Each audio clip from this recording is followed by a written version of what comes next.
Welcome to The Bold.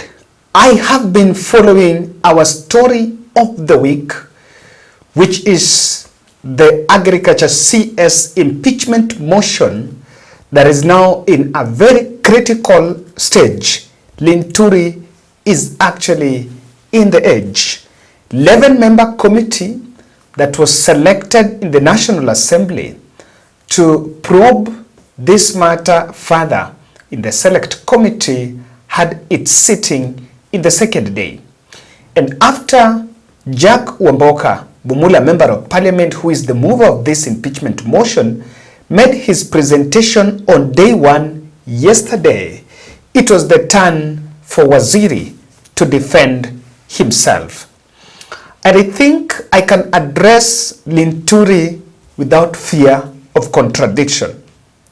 That if he will go home, then he will look back and regret the decision on the caliber or the lawyers he picked to help him navigate this case. LINTURI's day today was riddled with bribery claims, some advocates going missing, twists and other spins, including the emotional marriage with Marian Ketan. And that is why I say, if it is not that there's an attempt to infiltrate the council against the council that is advising Mithika LINTURI, then clearly their strategy is a failed one. I followed this, and if you missed it, watch this analysis because I know it was very long. I've really tried to break it down to biteable pieces so that you really get to understand what transpired there. Yesterday, just a quick observation, yesterday, Waziri actually attended briefly the Soil and Fertilizer Summit in KCC, but today, Duale was dispatched, he was fully expunged from that summit, and Aden Duale took his place to receive the president in that summit.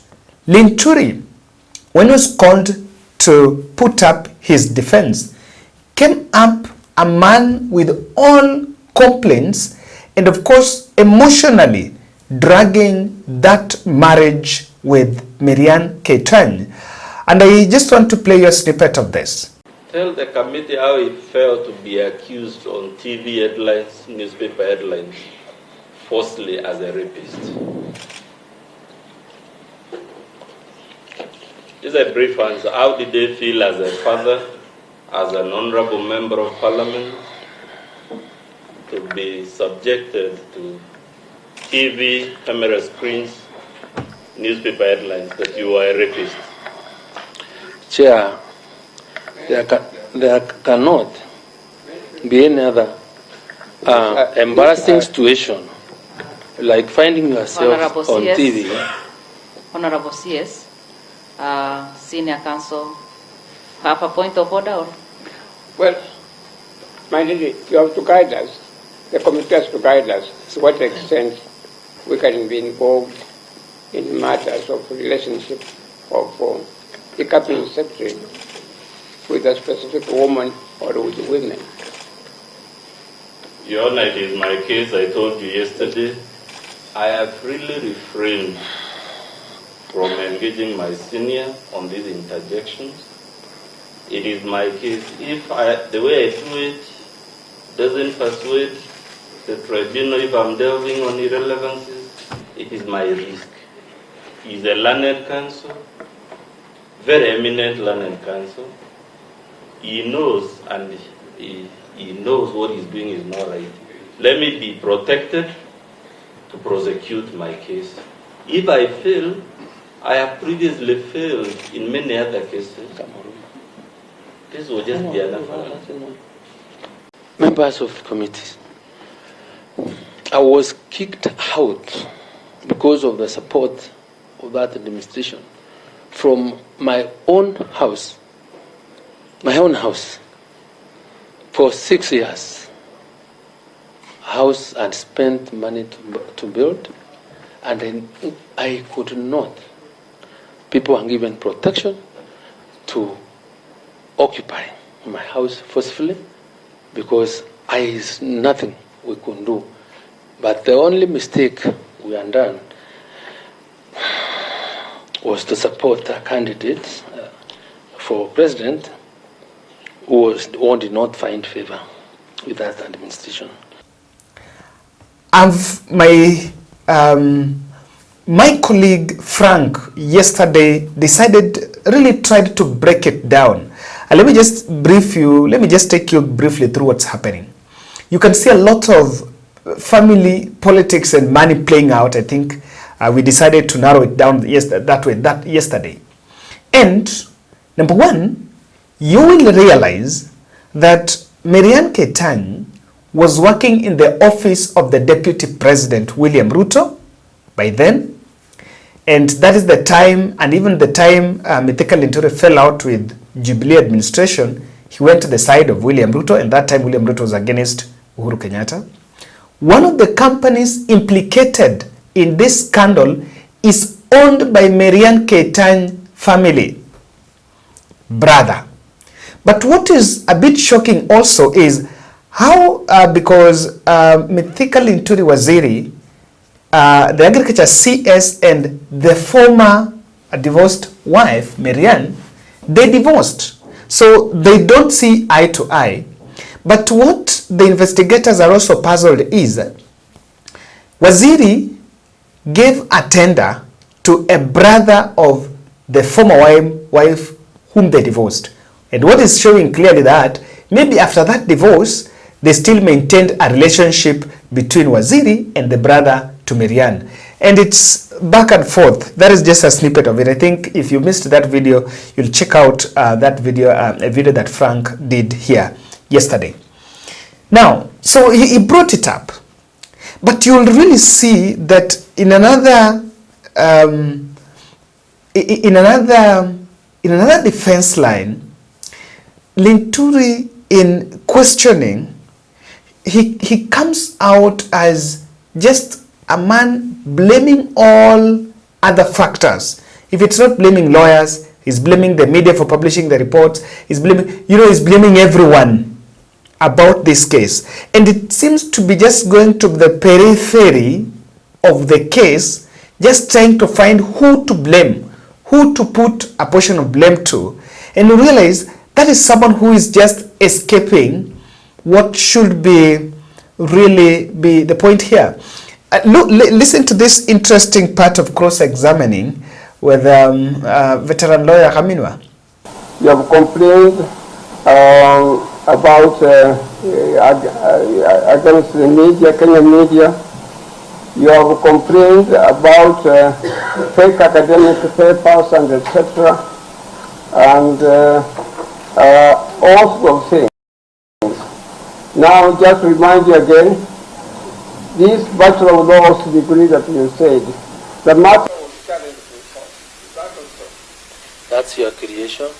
I have not seen all what you have sent. That's your creation. Yeah. I have not Was seen. there any problem or dispute about the Bachelor of Laws degree? There is no problem. There has never been one at all. I don't know of any problem because the issue. Contrary documents, being a protester, venereal diseases, and etc. Now, you speak Swahili. You know the Swahili language.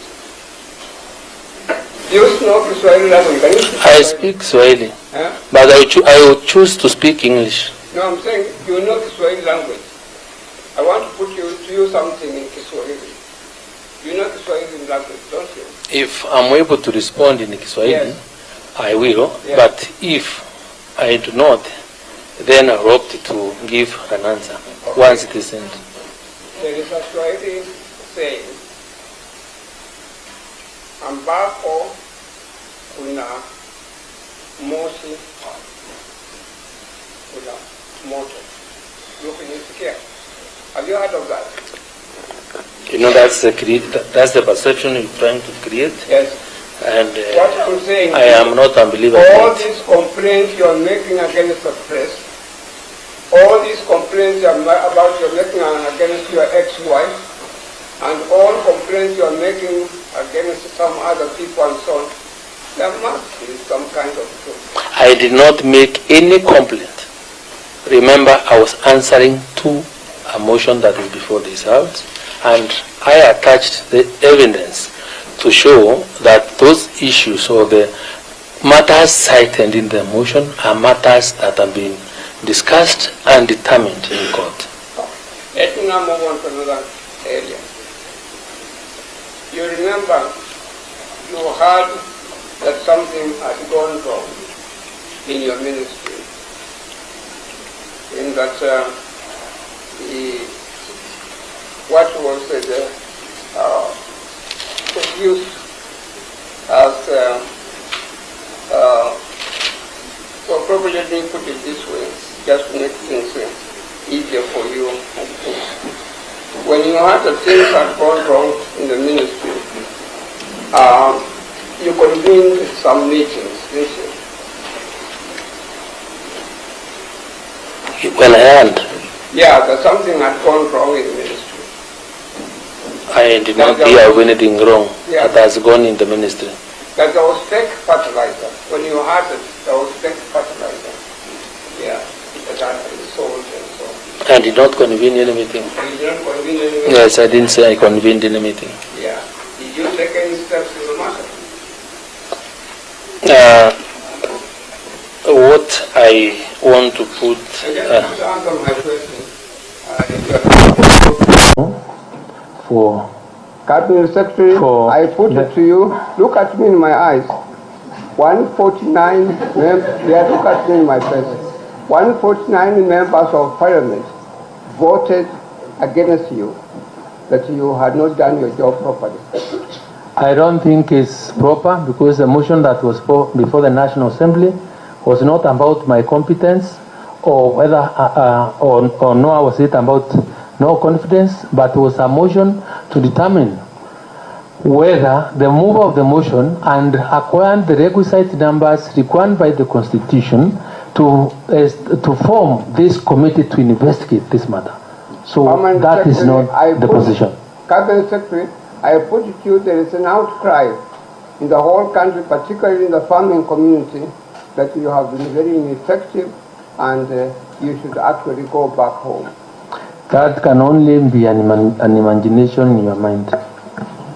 Senior Counsel, be concluding. You have 2 minutes.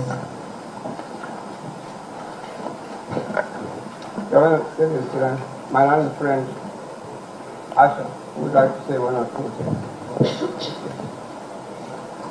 Asha, come. What you did after that, what steps you took, what happened? We asked for investigations. I mean yourself personally, you tell me what steps you took as a cabinet secretary. Of course, when the matter arose, and who are you? I don't understand you. Excuse me. Please can understand me. Who are you? I'm cross-examining. Who are you? Hello, would you come sit down? This is one of my lawyers. No, this is not the work of a lawyer. Could you, excuse me, could you come sit down, please? I'm cross-examining. Could you go and sit down? We don't do things like that in a courtroom or elsewhere at all. Now, could you tell... Senior Counsel. So you can see, Linturi is indeed struggling a lot, and they just wonder, were they not prepared, or was that their strategy? Even the way they are answering those questions, it doesn't come out clearly. Even that the lawyer is asking him, when he's blaming everyone, then it seems there is a problem. It can't be that everyone is talking about it, then you insist there is no problem. And then I was a bit shocked here. During this session, there was power blackout. And this power blackout, miraculously, it is what caused the session to stop shortly. So I think everything was designed, So after that power blackout that hit Parliament for the first time, imagine Parliament and Senate blackout in Senate when this session was going on, and then the session had to stop. And just some few meters away, KCC summit was underway, was going on there. So you even wonder, is it even possible? Then when they came back, the lawyer lost, Jack Wamboka lawyer was coming out, Khaminwa was coming out that some of his legal counsel that have been working with him behind the scene have gone missing, were not responding, or had expanded themselves from that proceeding. What to do, what to look up in the law, what to cross-examine on, and so on. At no stage did they raise any personal problem to me at all. But somehow, now they have just disappeared. I don't know where they are at all. I have tried to get them, my colleagues have tried to get them on the phone. We are not getting them on the phone at all. Something somewhere is wrong. I do not know what's wrong at all. But I would find it very difficult to cross-examine or to continue the proceedings in view of what I've just told you.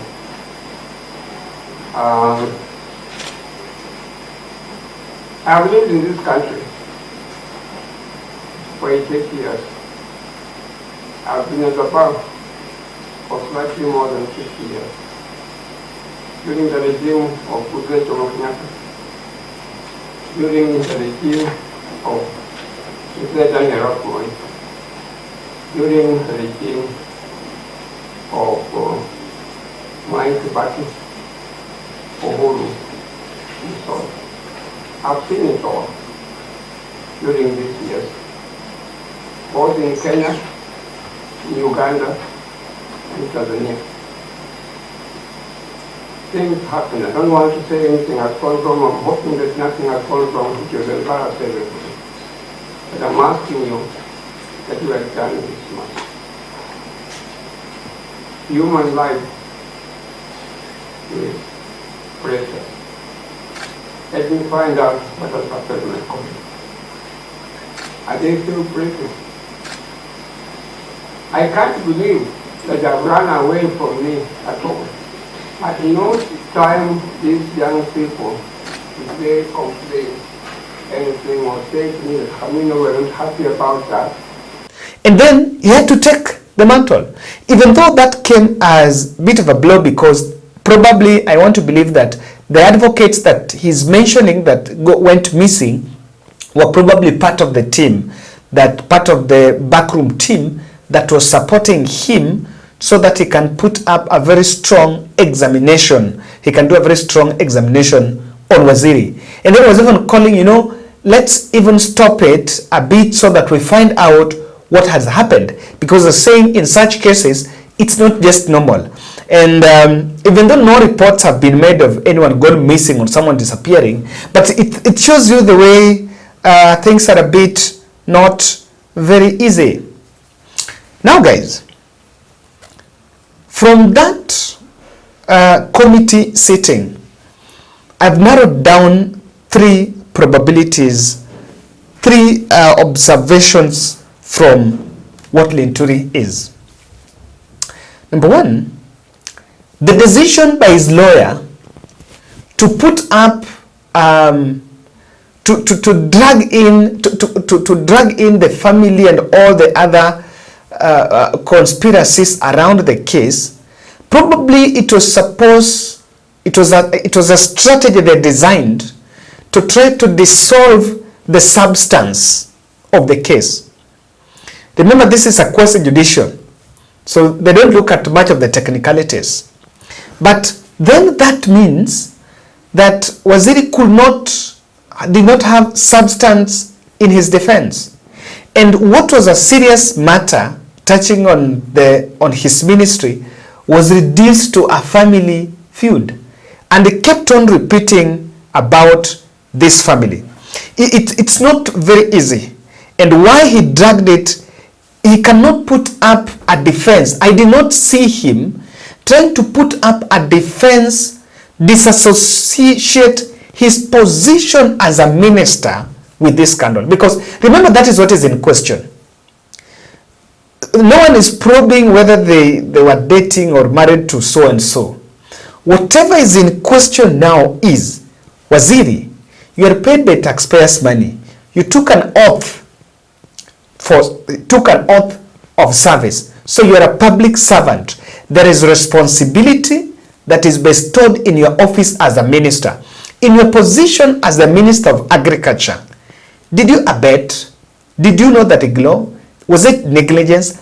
So he's tried, I'm not seeing him trying to absolve his ministry or himself as a minister from it. And I'll tell you why. If you say it is not me, then he who alleges must approve. If you also allege that you are not the one, then you must prove who else or who is he. Because at the end of the day, you're the one to give the answer. If it's not you, then it is you. Number two, that strategy wiped emotions. And I think a number of Kenyans got annoyed. In fact, just in the studio here, we were doing research and I decided to give Frank this to follow up because he had done it previous day. So I told him, follow it. So from morning he was in it. By evening he called me, he told me, no, I cannot do it because I'm not seeing any substance. And I could understand. The reason being, the moment he started bringing those family issues, even editors got annoyed. So what is this? Are we going to talk about that? Everyone, if you check the social media, everyone got annoyed. So that tool, he can get away with it at that committee stage. But this is what it shows. If that report will be subjected to a parliamentary vote and MPs are just left to vote, LINTURI will go home. He's going home. Contrary to these reports I'm seeing, if MPs will be left and be told vote, they will vote and send LINTURI home. Because he's failed probably to put up his defense. Now, the disappearances of the advocates that Khaminwa is talking about is nothing but pointers of massive bribery. No one has reported someone went missing. So this is just a case of people being influenced to make sure that, because it happened in the afternoon, after in the morning, the council, all the members of the council on Jack Wamboka's side were all there. Then in the afternoon, they went missing. So it's a case of trying to deflate that cross-examination. And that is why it shows that even moving forward, there will be massive bribery. But then that's the only thing that will survive, that will make him survive. There are two things that can make him Waziri survive. He bribes the members of parliament, which is very possible, or rather, and William Ruto's direct influence. Number four, luck. I think LINTURI has portrayed, he doesn't give me an image. He doesn't show like he's having a grip of internal mechanisms within a ministry. For example, he's not speaking about the structures. There is that question is about if you realize, after you realize there was a fertilizer scandal, so what did you do? He's not talking about the internal structures. I want to believe even within a ministry, if you hear that, who is the first person you should call? Before you even call to DCI, so you can call the NCPBA boss. He's not saying he called anyone. I'm not saying him making a personal effort. In that case, if you be in its high profile, you even need to call the EACC and DCI yourself, not say my office, write a letter, send, no. All those structures do not show me. I am not seeing urgency. The way this matter was very weighty in public, I'm not seeing that weightiness in the way he handled it. Maybe you can add something into this. LINTURI doesn't come out like this was urgent to him. He's just treating it, he treated it very casual.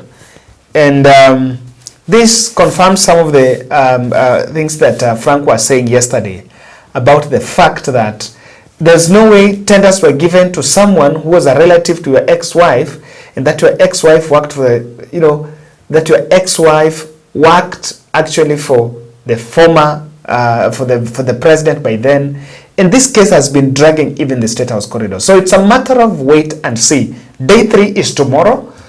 Keep it here. This is a top story we are following. Remember, the committee will finish their sessions tomorrow, then retreat for the whole weekend, so that when they come back on Monday, they'll be tabling their report in Parliament. Moses Wetangula has also called a meeting on Monday, Parliament on Monday, has summoned Parliament on Monday to come and debate so that they can complete this matter. So here in the Bold podcast, we are sitting on this story. So keep it here. Every update, if they make a corner, to corner. Santeni.